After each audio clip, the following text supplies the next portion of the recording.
Professor Jayashankar లాంటి మేధావులతోని తెలంగాణ రాకముందే మరి రాష్ట్రం ఏర్పడితే అధికారిక లోగో అయింది. ఈ ప్రాంతం అంతా కూడా అత్యధిక శాతం కాకతీయుల పాలన ఉన్నది.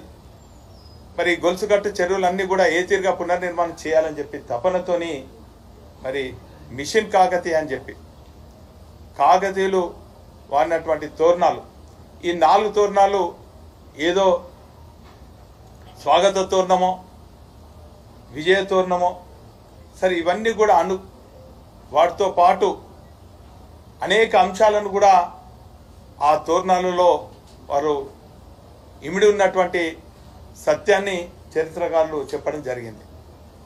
ఉదాహరణకు ఈ తోరణాల మీద ఉన్నటువంటి అంశాన్ని కనుక చూసినట్టయితే ప్రకృతిలో ఉన్నటువంటి పక్షులకు అన్నిటి కూడా రారాజైనటువంటి హంసకు ఒక గొప్ప గుణం ఉంటుందని కూడా మనం చెప్పుకోవడం జరుగుతుంది. దూద్ కా దూద్ పానీ కా పానీ అని అంటారు. మరి అంత గొప్ప పక్షులకే రారాజైనటువంటి అంశాన్ని కూడా ఆ శిల్పం పైన ఉండటం జరిగింది. అదేవిధంగా ఈ రోజులలో రైతే రాజ్యం అంటాం. ఆ రోజులలో ఆ అంశ కింద ఒక రైతు మరి అంశను పట్టుకునే విధంగా మరి అక్కడ అమర్చడం జరిగింది. ఇదే కాకుండా మరి ముసళ్ళు అన్నీ కూడా స్వచ్ఛమైన నీళ్ళలో ఉంటుందని చెప్పి మరి అనేక మంది ప్రకృతి ప్రేమికులు చెప్పడం జరుగుతుంది. మరి అటువంటి సందర్భంలో ఈ ప్రాంతం అంతా కూడా ముసళ్లకు మరి నిలయం. అదేవిధంగా ముసళ్ళు కూడా మరి కాకతీయులు వారు పాలించినటువంటి ప్రాంతంలో శత్రువులు రాకుండా కూడా ఆపగలుగుతాయని చెప్పి ఆ ముసళ్ళను కూడా ఆ తోరణంలో మరి ఇమిడి ఉన్నటువంటి విషయాన్ని అంటే ఈ తీరుగా చూసినట్టయితే దాన్ని కళ్ళతోని చూస్తే అదేదో తెలంగాణ రాష్ట్రం ఏర్పడిన తర్వాత కేసీఆర్ గారు తెచ్చిపెట్టిన అనేది కనబడుతుంది. కానీ వాస్తవంగా ఈ తోరణాన్ని దయచేసి కళ్ళతోని చూడకండి. పాలకులకు విజ్ఞప్తి, కాంగ్రెస్ నాయకులకు విజ్ఞప్తి, ఈ తోరణాన్ని కానీ కాకతీయ తోరణం కానీ చార్మినార్ని కానీ ఈ 2 అధికార లోగోలను కళ్ళతో చూడకండి, మనసు పెట్టి చూడండి. చరిత్రకారులతోని మీకు చరిత్ర తెలియకుంటే తెలియని విషయాలు చరిత్రకారులతో తెలుసుకోండి. ఈ ప్రాంతం అంతా కూడా పర్యటించండి. ఈ ప్రాంతంలో కాకతీయుల పాలన గురించి తెలుసుకోండి. ఇక్కడ ప్రజల అభిప్రాయాలు తెలుసుకోండి.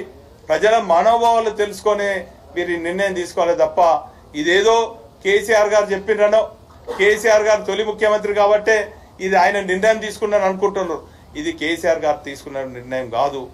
మేధో సంపద చేసి మేధో మదనం చేసి చరిత్రకారులతోని కొన్ని గంటలు కొన్ని రోజులు అధ్యయనం చేసి మరి ఈ గొప్ప తెలంగాణ చరిత్రను ప్రపంచానికి తెలియజేసే విధంగా దేశ ప్రజలకు తెలియజేసే విధంగా నిర్ణయం తీసుకొని అధికారికంగా ఆ రోజు తెలంగాణ రాష్ట్రం ఏర్పడిన తర్వాత అధికారిక లోగోగా ఇటు కాకతీయ తోరణం కానీ అటు చార్మినార్ కానీ ఆ చార్మినార్ వెనుక కూడా మరి గొప్ప చరిత్ర ఉన్నది.